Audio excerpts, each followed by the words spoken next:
আসানসোল লোকসভা কেন্দ্রে চতুর্থ দফায় 13ই মে নির্বাচন অনুষ্ঠিত হবে। এদিন এই কেন্দ্রের বিজেপি প্রার্থী এস আলুওয়ালিয়ার সমর্থনে নির্বাচনী প্রচারে উপস্থিত ছিলেন বিজেপির রাজ্য সভাপতি সুকান্ত মজুমদার, জেলা সভাপতি বাপ্পা চ্যাটার্জি, রাজ্য নেতা কৃষ্ণেন্দু মুখার্জি সহ অন্যান্য নেতৃত্ববৃন্দ।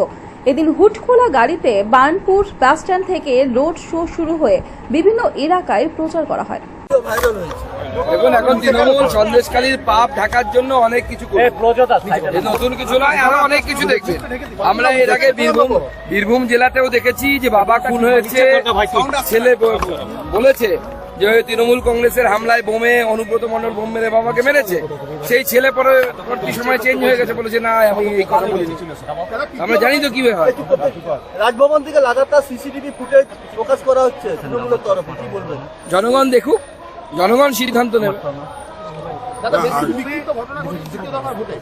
বীরভূমে যে ভিডিও ভাইরাল হয়েছে সেটা বীরভূমে এলইডি স্ক্রিনে তৃণমূলের তরফে দেখানো হচ্ছে। কর্মখালী 21 বছরের পুরাতন company Bardhaman housing development private limited, Bardhaman শহরের প্রথম প্রমোটার ও ডেভেলপার। ফ্ল্যাট মার্কেটিং সেলসম্যান পুরুষ ও মহিলা প্রয়োজন। Send your biodata on WhatsApp.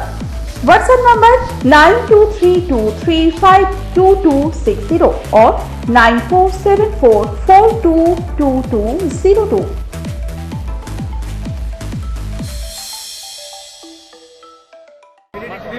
না, তৃণমূল তো এরকম বিভিন্ন অপপ্রচার করছে। এমনকি কোনো গ্রুপে ফেক ভিডিও, ধরুন অমিত শাহজির ভিডিও লাগিয়েছে, ভয়েসটা এআই দিয়ে করা। প্রধানমন্ত্রীর ভিডিও লাগিয়েছে, প্রধানমন্ত্রী সভা হচ্ছে দেখাচ্ছে, ভয়েসটা ফেক করা, অন্য লোককে দিয়ে করা বা এআই দিয়ে করা, তাতে উল্টোপাল্টা কথা বলা হচ্ছে। মানুষকে আমি অনুরোধ করব, এই সব ফেক ভিডিওতে বিভ্রান্ত হবেন না। মানুষ নরেন্দ্র মোদীর সরকার চায়, আর এই চোরেদের চরিত্রহীন লম্পট তৃণমূল কংগ্রেসকে। আর এবার তো আর আমরা বলছি না, সুপ্রিম কোর্ট বলছে এসএসসি প্রাতিষ্ঠানিক চুরি করেছে, তার মানে এসএসসি প্রাতিষ্ঠানিক চোর। এসএসসির আলাদা কোনো অস্তিত্ব আছে? রাজ্য সরকার প্রাতিষ্ঠানিক চোর, মুখ্যমন্ত্রী প্রাতিষ্ঠানিক চোর, সার্টিফাইড চোর। এখন by the supreme court, attested by the approved by the supreme court. চলুন